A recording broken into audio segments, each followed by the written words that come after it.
My guests are Audrey Walters, Starseed experiencer and ET contactee for most of her life, and Brian Singh, who co-hosts the Disclosure Now conference.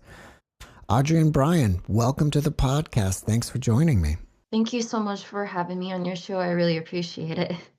Yeah, I've been a fan of your show for a while, Jeff, so it's great to be here. Thank you. Thank you both. Well, Audrey, let's start from the beginning and tell us how this ET contact began for you. This ET contact happened to me when I was really young. It started out probably around when I was 3, when I started having visitors come and visit me while I was still in my crib. I didn't really start to really blow up, I guess you want to say, or got really, really more active was until when I was 16. And I started to realize the different little precursors of like when they're going to show up, like the energy starts to change in the room and you get this little like sound or buzz in your ear. So I started recognizing that, and my parents ended up giving me my very first phone when I was 16, which was a little flip phone, a little Android flip phone. You had to buy minutes for it.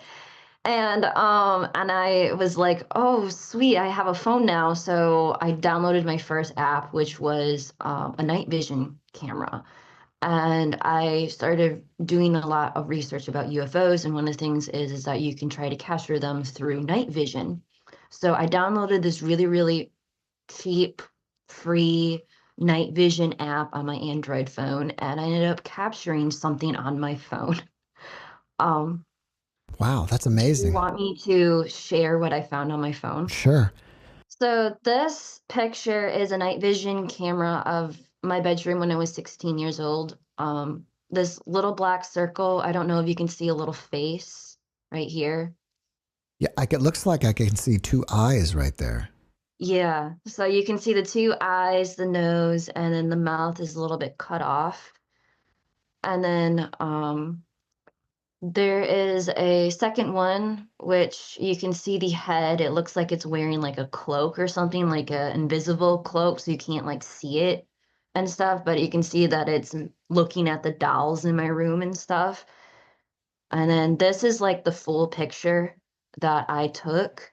You can see it right here, watching over the little one that walked right into my room, looking at my dolls, looking at my room and stuff. So this is basically what I captured when I was 16. A lot of people say like, "Oh, this is like a mirage. This is just like a blimp or like," and it's like I have not altered this photo since I was 16. Never altered it.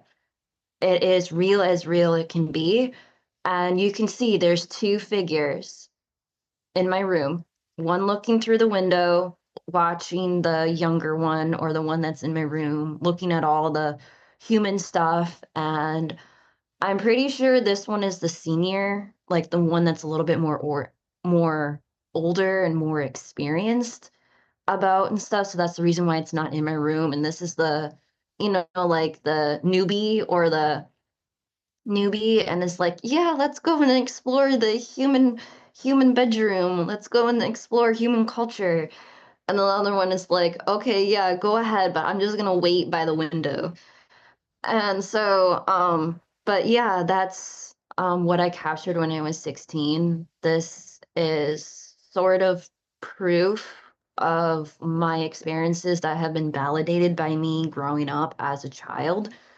And so from there on, I have had more interactions, which I'm trying to decipher whether or not they're like positive and good. I do know that the alien beings in this picture is the ones that a lot of people depict as the gray aliens that come and take people or abduct people and stuff. So, I would have to say that I have a lot of mixed reactions with them. They are known to destroy the divine venom in women for the hybridization program.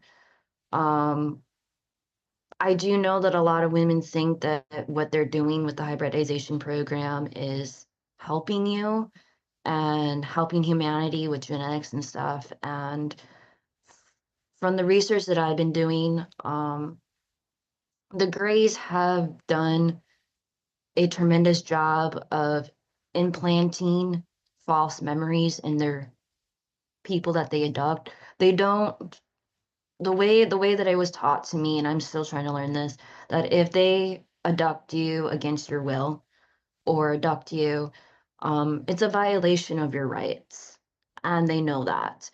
And they play this game of, well, you guys do this to animals, like you study animals and you just do the same thing.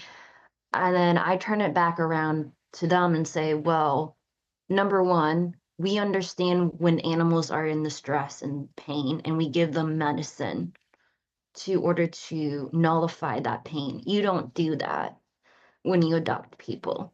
And this is a known thing in the community is the Greys, even when the abductions are apparently more positive, along with soul contracts, so that people have previous understandings or agreements before incarnating. The Greys, they don't tend to understand human physiology to the point of like knowing to give us anesthesia. And so a lot of the procedures that they do on people are there's no anesthesia there. And so some of these things aren't pleasant. And sometimes it might be if you're taken by your star family, apparently, and they're just doing tests and checkups, you might have an unpleasant memory. And it's not because they're negative and trying to hurt you. It's just they're doing their scientific thing and they're not bothering to anesthetize you necessarily. It's interesting that you mentioned star family because I was thinking about how do star seeds play into this? The way that starseeds play into this is that it mostly goes back to the teachings of Dolores Canyon, where there's three waves of volunteers. The first wave was to test out the waters about Earth.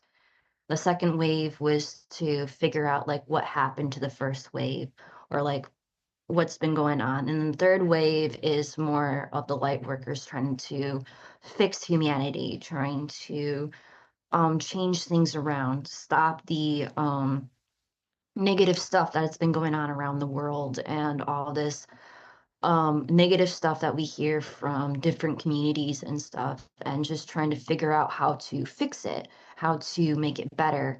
And that's basically where the term starseed mostly comes from, as visitors from another planet.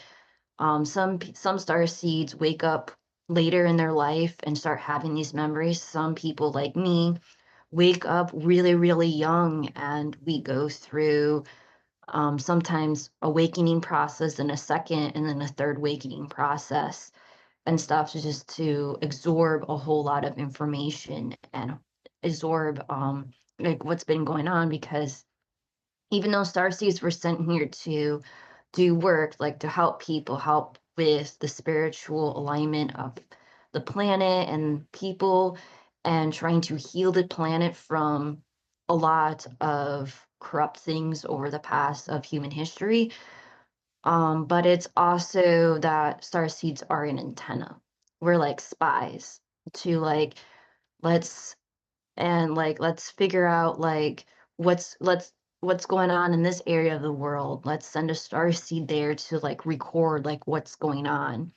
And it gets recorded. And this is how the Galactic Federation um knows like what is going on with Earth, because we are like antennas. And we record things, and that data gets sent back to the Galactic Federation. And We're the hidden cameras. We're like undercover boss. Are either one of you considering yourself to be a star seed? Like all of us. You're probably one too, Jeff. And because the deal is this, when the world was going, Earth is known as a keystone planet in our galaxy, where because we have 24 different starseed nations came together to create humanity as a grand experiment. We're a race that contains some of the highest vibrating genetics and some of the lowest vibrating genetics for all these species into one. And so we have the capability to make a lot of difference around the rest of the universe. So what happens on Earth is very important. And per the what Dolores Cannon of QHHT found out through doing thousands of quantum hypnosis sessions is that source creator didn't like what was happening on Earth. Humanity was being led down a wrong direction. We're under the Draco and under them, the Anunnaki, okay, to mine gold. We're humanity, a lot of our genetics have been nerfed or deactivated. And so humanity was in a bad place for a long, long time.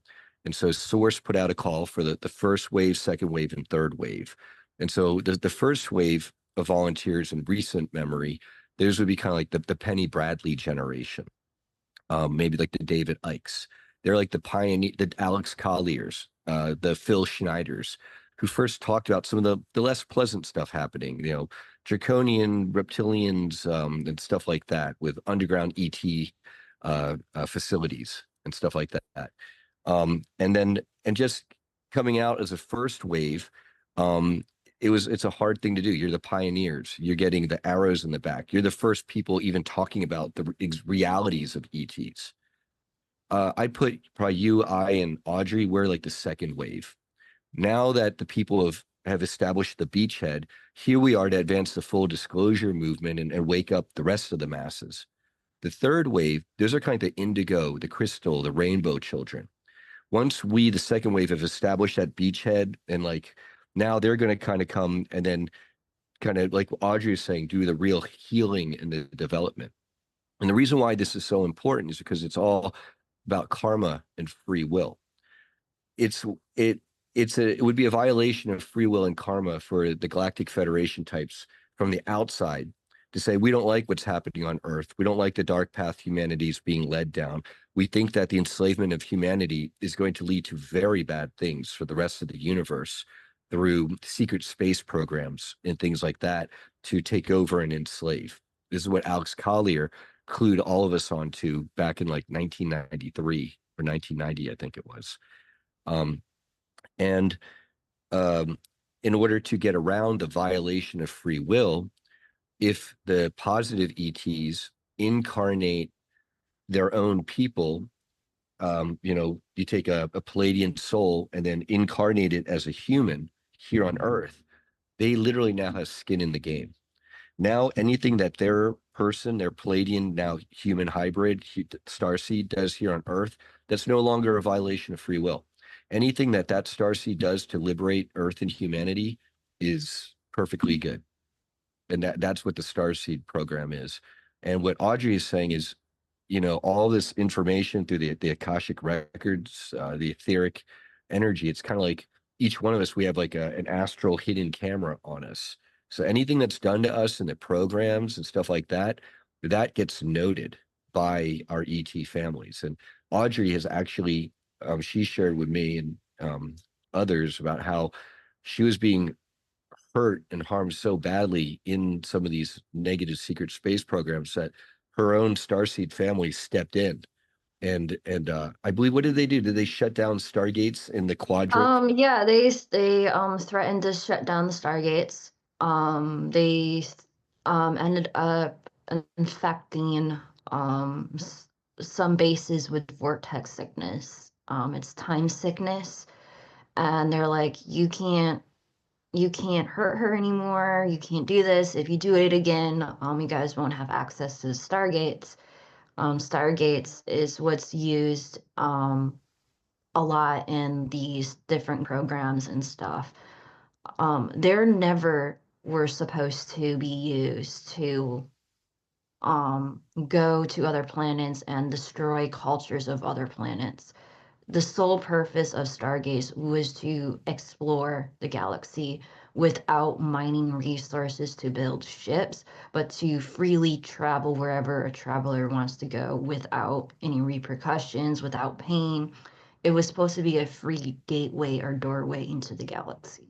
And I'd these have Stargates, they have protection systems because so if you're a negative space program and you're being sent from Earth to Alpha Centauri to some planet to take their resources, the Stargates, they are conscious and they do not like that. And so they can literally infect you or give you void sickness 1, 2, or 3, as Audrey has defined it. which is this is a self-defense mechanism to make negative entities trying to pass through the stargates for negative purposes will get sick and ill, and at void sickness level 3 they can die. Do you guys know which species of ETs are part of the Galactic Federation? And while I'm asking this question, I'm going to add to it. What is the end game of the Federation? I do know a handful of ET races that are part of the Galactic Federation. I may not know their exact name or how to pronounce it because it's really difficult. But the end game for the Galactic Federation is to give humanity their sovereign rights, to free and break humanity from their enslavement from the Draconian and Anunnaki Empire, and to educate humans about the proper galactic protocol of the galaxy so that they can be a sovereign race and to enter space on their own terms without manipulation. But then having what everything that Audrey just said, but then there's no single consensus within the Galactic Federation necessarily for beyond humanity being liberated and free. Then there are other groups in the Galactic Federation that want humanity to then join the Galactic Federation. And then there are others who don't want humanity to join the Galactic Federation. And so it's not, so there's some base things that the Galactic Federation types could probably agree on, but then there are other types where they want, fine, we want humanity, if they're going to join the Yeah, Galactic Federation, they have to do X, Y, and Z. And then a lot of that might not be of interest to us in humanity. So the full disclosure movement standpoint is we want to liberate Earth and humanity, but then get us on at a level where we can decide, do we want to join or not? But it's not like we just want to join automatically. That was where I used to be, but the more I'm learning about this, first it's about establishing humanity's sovereignty, and then we will decide from there. yes. And the first stages is that they're, and I'm writing a book about this, it's all about galactic protocol and galactic politics. So what they will do is that they will insert certain things in our culture to see how we would react to it as a culture.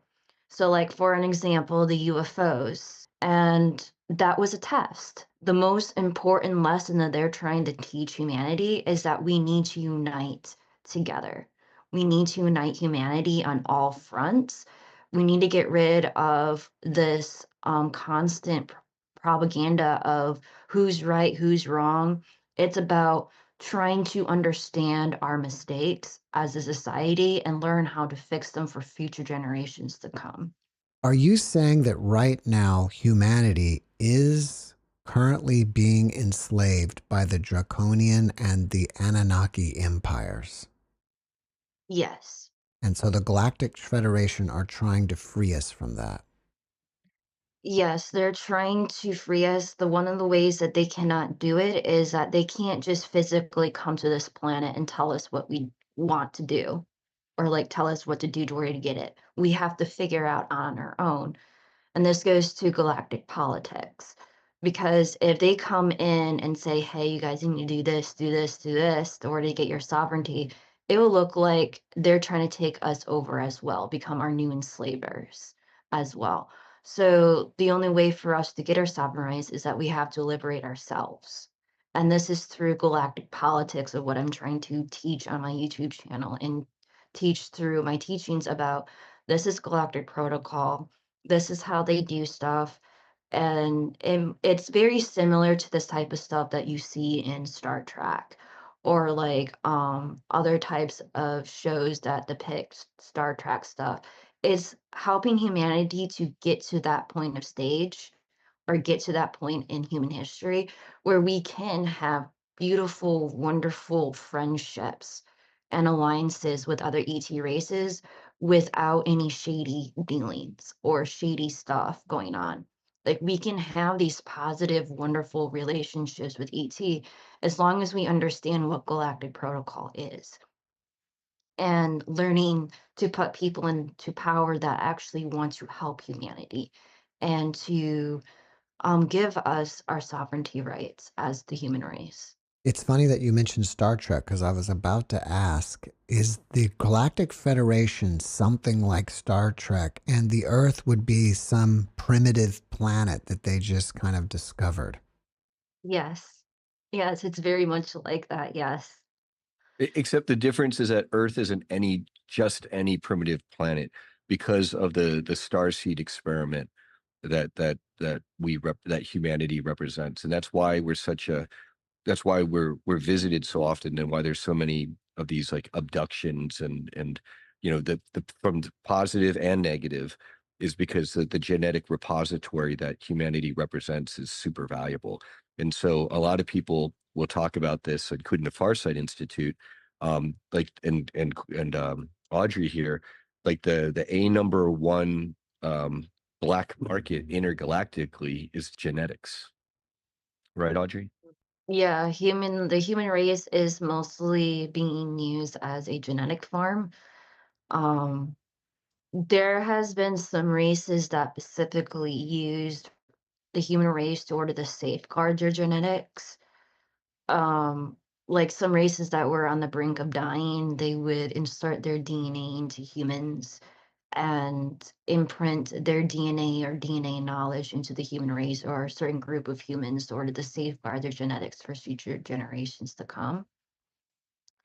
And these genetics, um, one of the things that I try to teach people on my YouTube channel when it comes to the hybrid programs is that when you hear these stories of demigods and you hear these stories of ETs visiting human cultures and stuff, you have to understand that some of these ETs have family lineages here because of those demigods.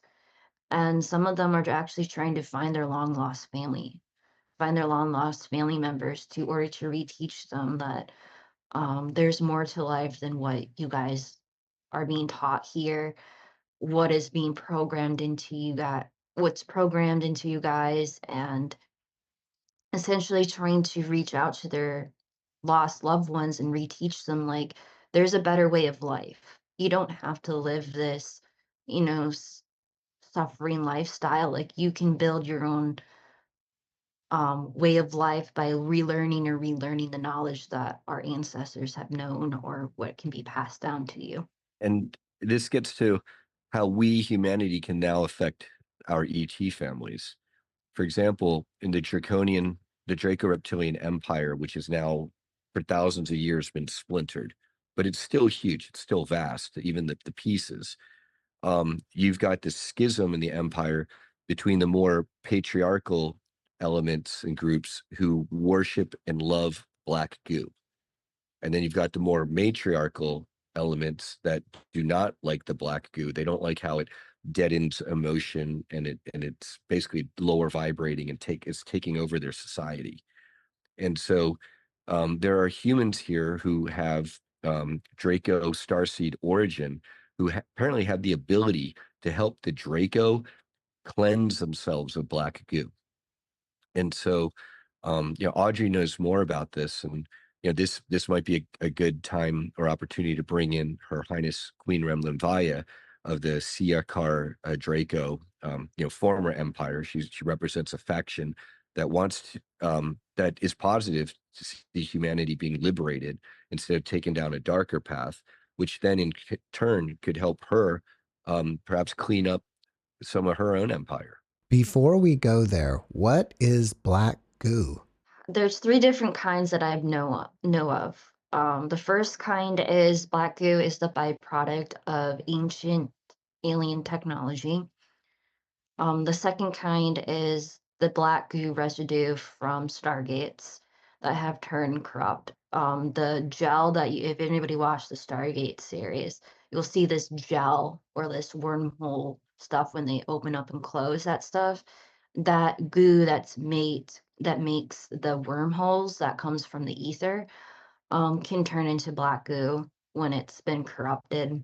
And then the third kind is black goo that's made out of nanites, and it gets and it basically infects people and stuff like that. And then there might be a fourth type. It's like a natural earth black goo, which isn't related to like the more nanotech stuff.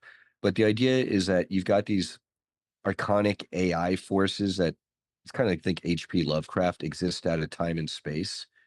And then you've got here in 3D physical space, you kind of think of black goo as like the Lego part blocks that the archonic entities out of time and space can take over and utilize to try to assimilate species and whole planets.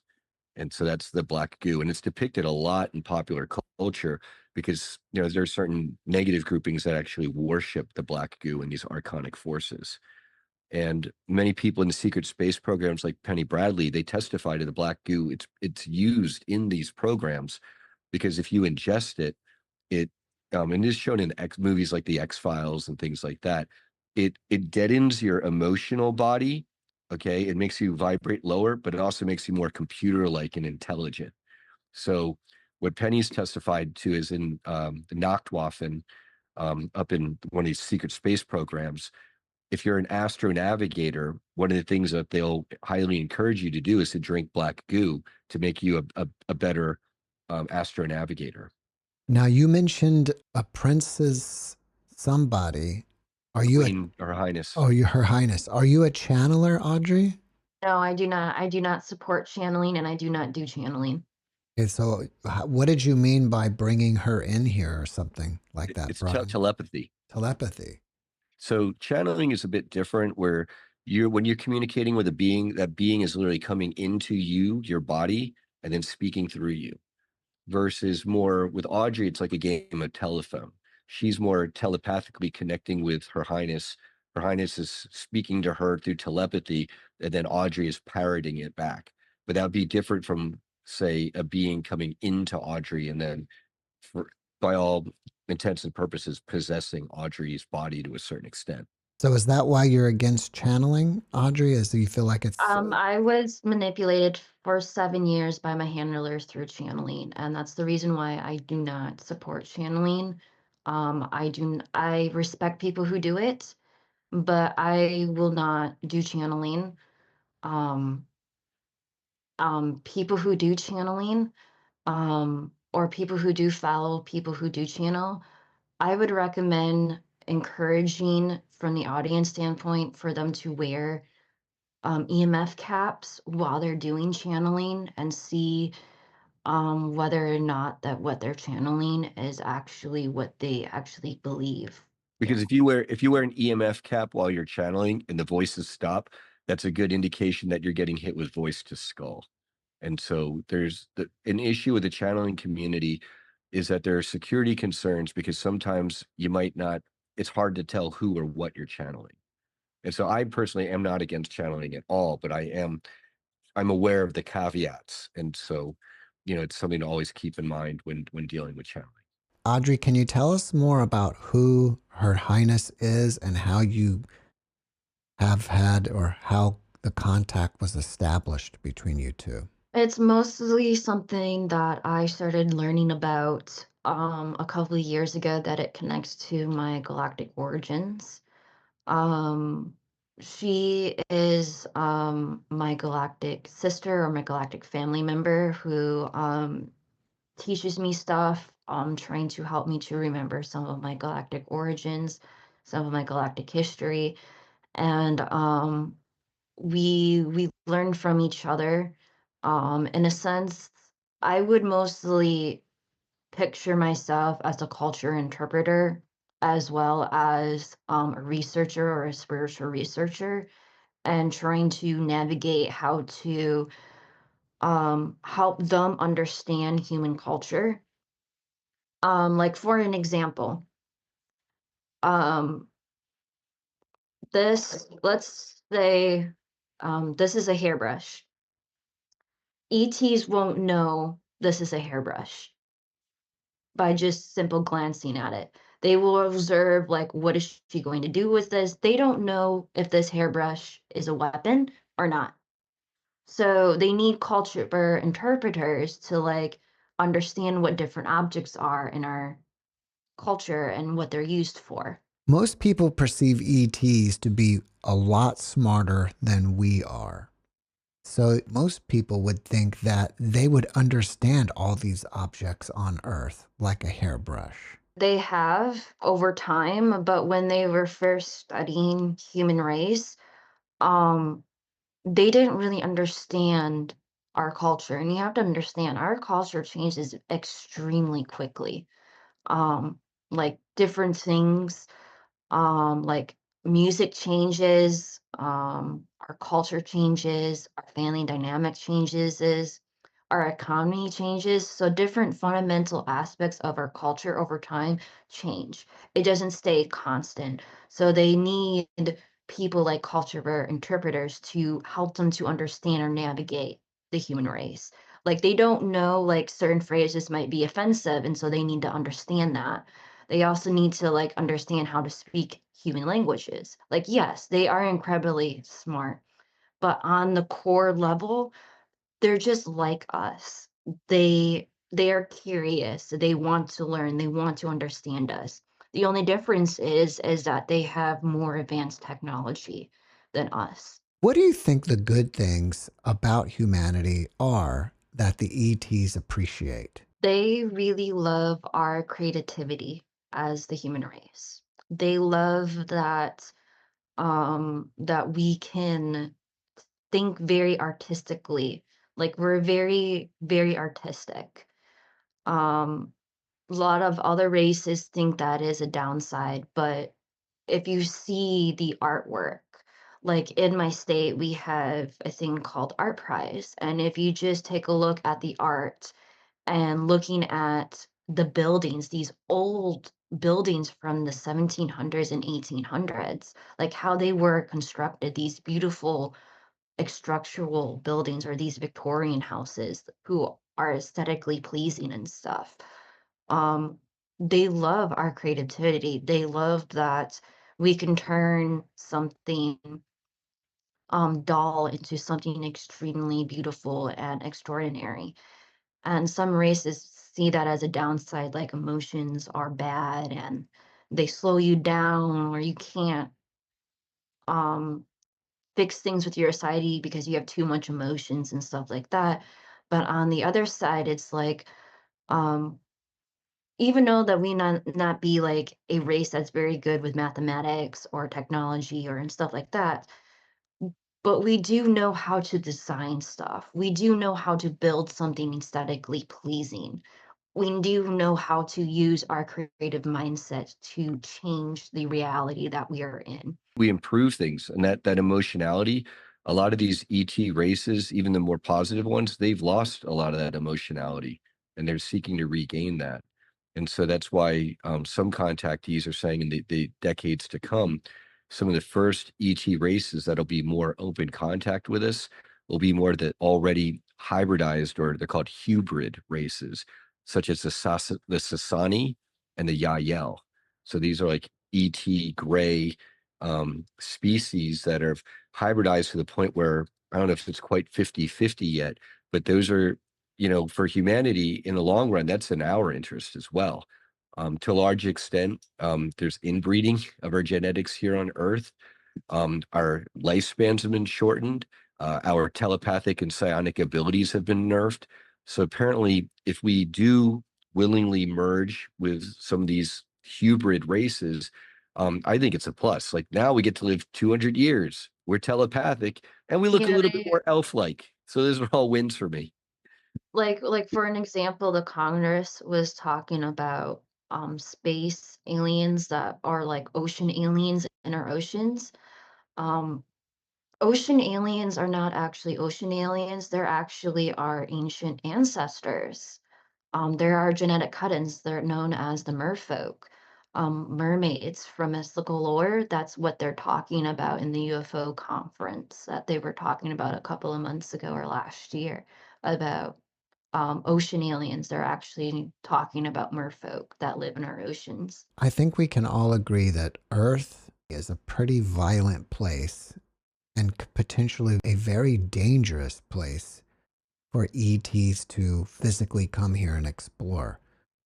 So, is the Galactic Federation also waiting for us to get our act together before we can join them?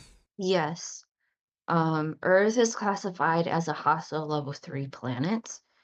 And so over time, as our society starts to progress and starts to unify, they'll start to do a reassessment period of our race.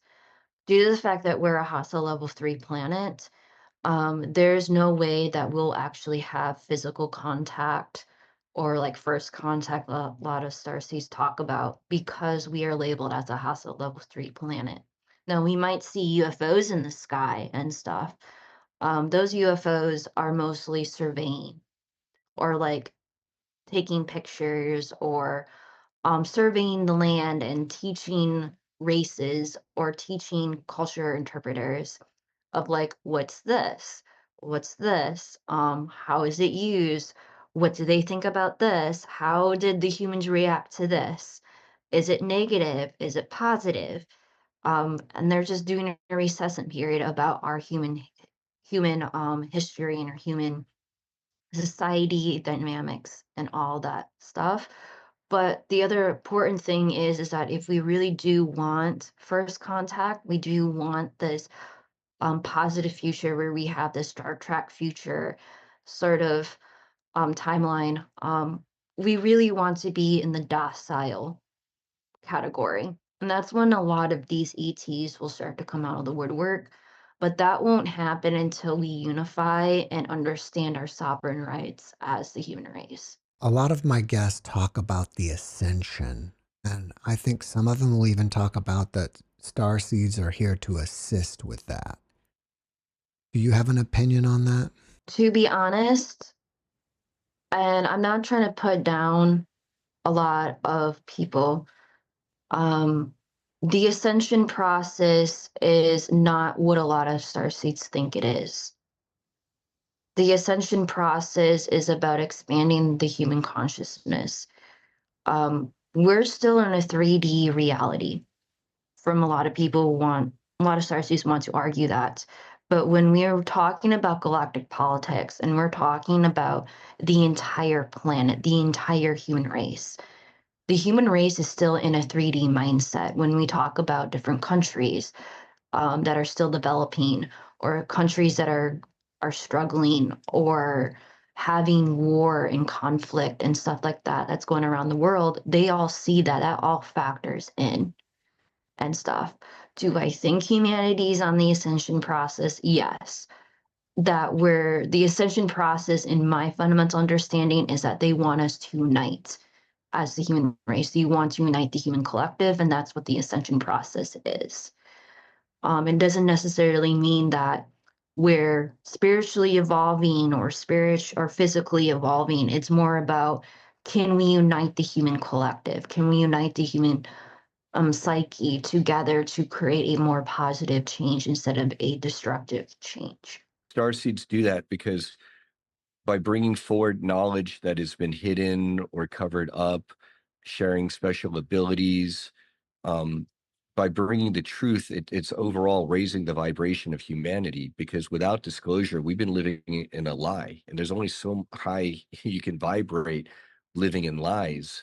And the only way to vibrate higher at a certain point is to get to the truth. And so the star seeds are kind of materially manifesting all these truths, these psychic abilities, being able to see the future, animal telepathy and communication.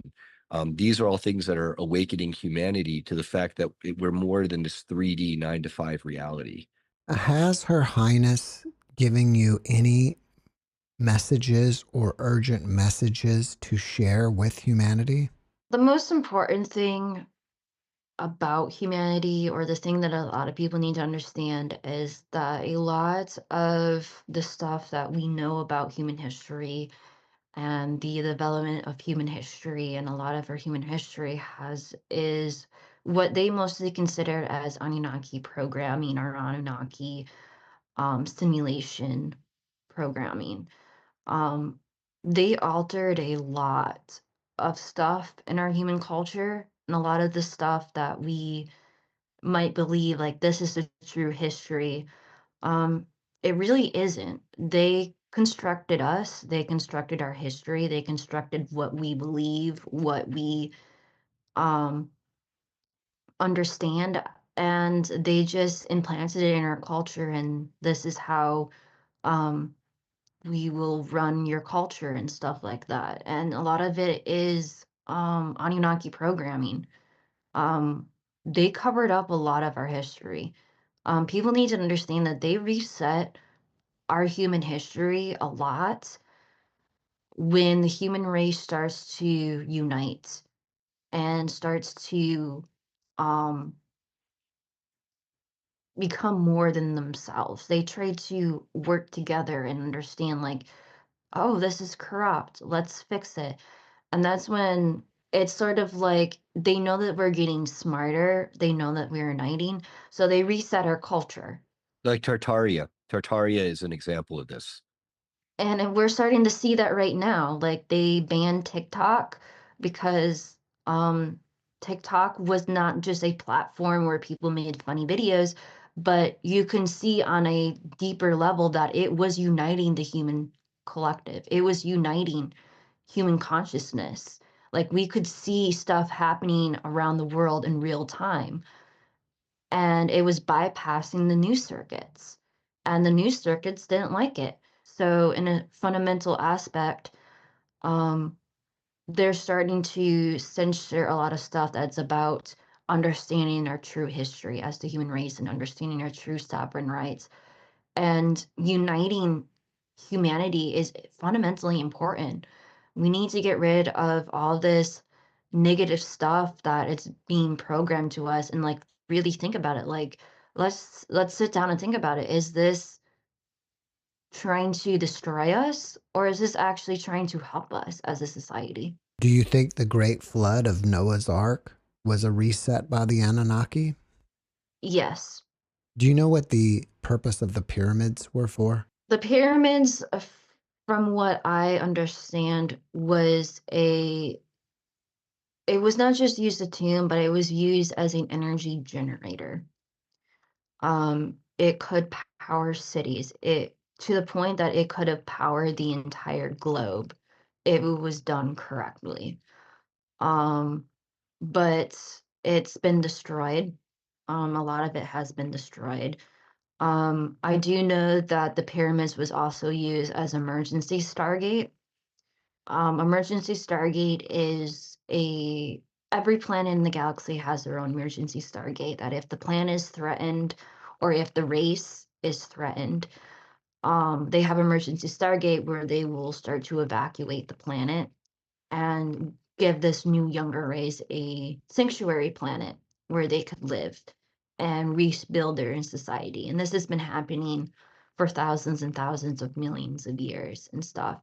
So the Stargate used to act as a generator for zero point energy. And it was also used as emergency Stargate or a center place for Stargate travel for an entire civilization. How do you think we should prepare for the future? The number one thing to order to prepare for the humanity is going back to the fundamental basics, which is recentering yourself, grounding yourself, and fundamentally taking care of yourself. If you take care of yourself, your home, um, and I even had to learn this, but just basically taking care of your home transfers to taking care of yourself. If you can take care of your home and yourself, then you can start learning how to take care of other people and help them, and it ricochets more and more and more.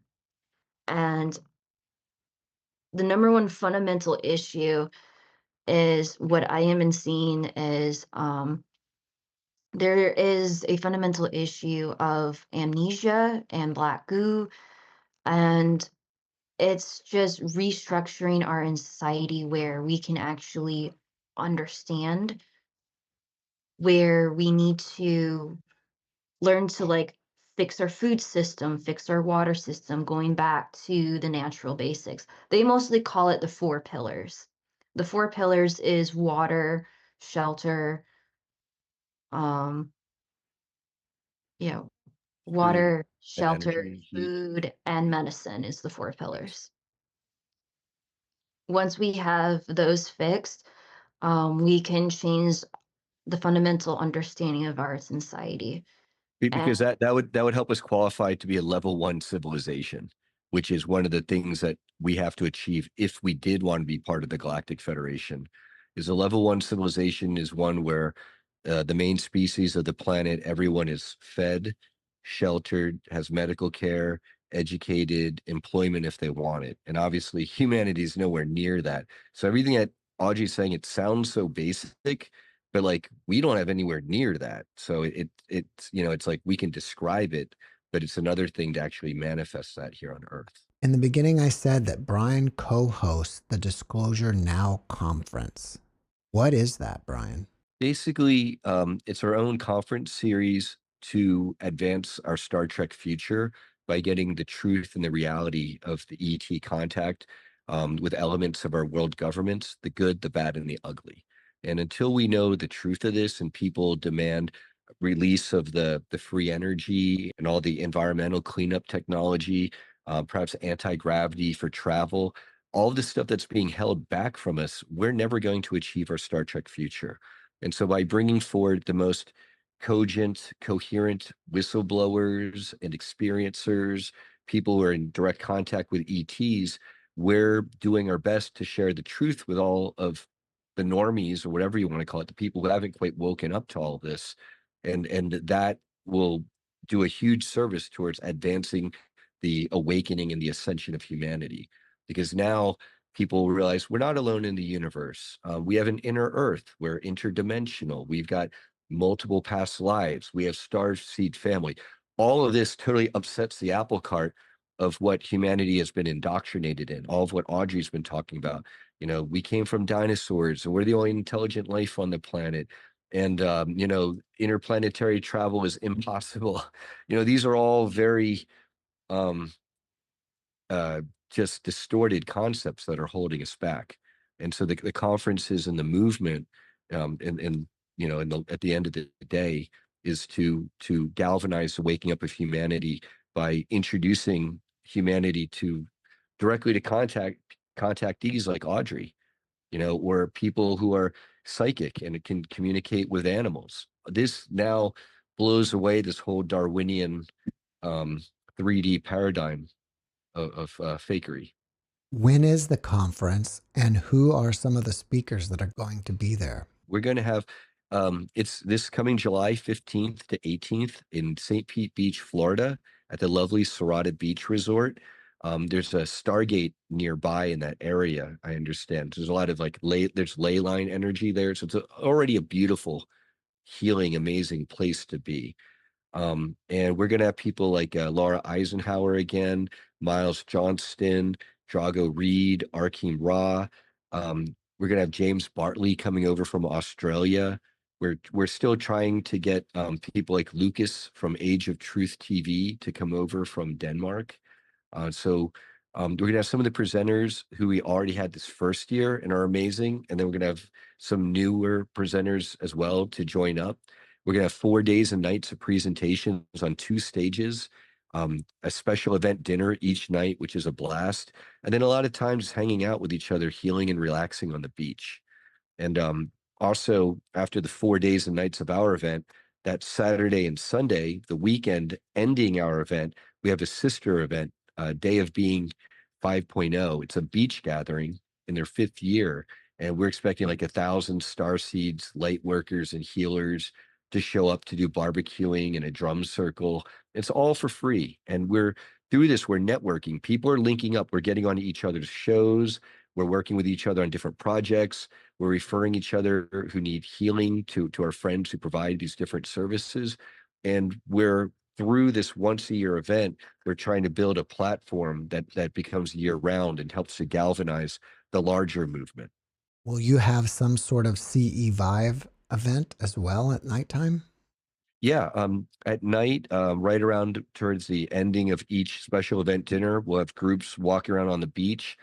Some of them, like with Misha Johnston or Nick at Night, he might be joining us this year.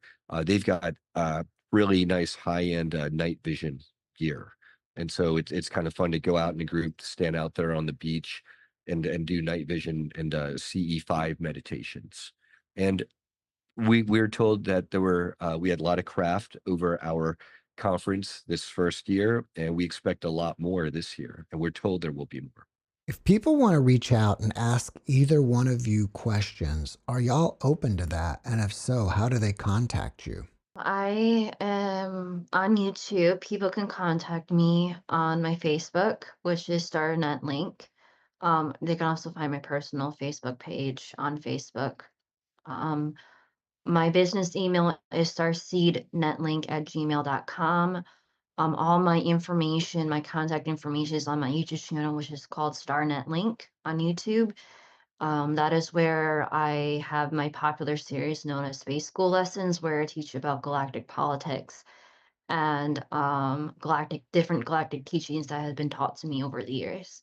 And Audrey, you do consults as well, which are an amazing bargain because it's like $100, and then they get like almost your full day, and you're consulting different beings. You're psychically tuning Yeah, in. I have my spiritual consultant services. So if people want to reach out to me, I'm a spiritual researcher and also a spiritual advocate. So if people have been having negative experiences or stuff like that, those are what my services are, and I record those. Um, what I mean by record is that I'm spiritually recording that, and that gets taken to the Galactic Council. And it's like, um, we have physical proof and physical evidence that these ETs are not doing their job. They're violating galactic policy. And we can take that to galactic court. It's been done before and it can still continue. And those are what my spiritual services is. I can help people navigate their experiences. I can ask questions that other people have. Um, my services are And she can contact ET beings who will then help to answer those questions. And I've consulted with Audrey. It's been very helpful. Did you give your contact information, Brian? No, thank you, Jeff. Fulldisclosuremovement.org is the conference website for the 2025 Full Disclosure Conference, or Full Disclosure Now Conference. You can also find me directly on Facebook. Just look up Brian Tseng and add SolarBee. It's kind of like my nickname or call sign. That'll help distinguish me from all the other Brian Tsengs. There's also Brian_Tseng at yahoo.com. It's my name with an underscore in it if you want to email me at Yahoo. And I love it when people in our community reach out to me, because then I try to make it a point to coordinate and link you up with anyone else in our community that I think you'd get the most gains with. Like, oh, you want to do CE5s and you're in this part of the country. Well, let me link you up with 5 other people who have that similar interest and go to town. So yes. Before we wrap it up, can you guys give us a last positive message? My positive message is that we're still learning, we're still growing. We have a lot of potential as the human race, and we can unite as the human race. We can fundamentally change stuff once we start learning and unlocking this knowledge and use it for a more functional purpose. We can actually change our society for a lot better. And the most important message that all these ETs have is that we really need to unite as humanity. And it's extremely hard sometimes to get people to unite because of all this negative warfare and all this psychic attacks and all this other negative stuff going on around the world and what's going on in our personal lives. But at the core, if we truly believe in ourselves and truly believe what we're working on and learning to unite through our pure heart intentions of uniting humanity, we can really fundamentally change this planet's culture and history for the better. And then my message is from the disclosure movement is we need to unite, but we need to unite on higher spiritual principles and goals and values. And so part of where I see the world right now is there's a lot of like, we need to unite. And then there's a lot of people that they want to separate, but there's, what are we uniting upon? What goals are we uniting upon? And as long as humanity doesn't know the truth, how are we going to unite upon that? Because we're living lies.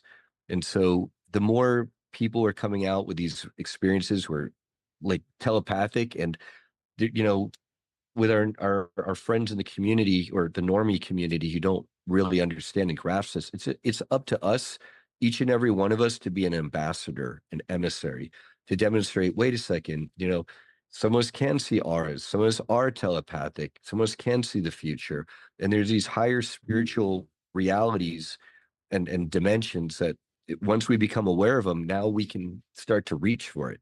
And in reaching for it, now we're reaching up and outwards towards our starseed family. And in knowing the truth, that's what's going to unite us. And so that's it's a hopeful message, but it's one of not just uniting to unite, you know, for uniting's sake, which is good, but it's if we can unite around the truth, now we have a common goal and direction. Audrey and Brian, thank you for your messages, and thank you both for being my guest. Thank you so much, Jeff. Yeah, thank you. And thanks everyone for watching. Please love and subscribe, hit the notification bell, and share. And ring a bell for all the abductees out there who are still trying to find their way. Thank you. Thanks for watching the JeffMara podcast. I really appreciate you. Another way to show support is through YouTube memberships. And if you do, there are loyalty badges and other perks depending on your level of membership. All you need to do is click the join button underneath the video to find out more. Thank you for your support.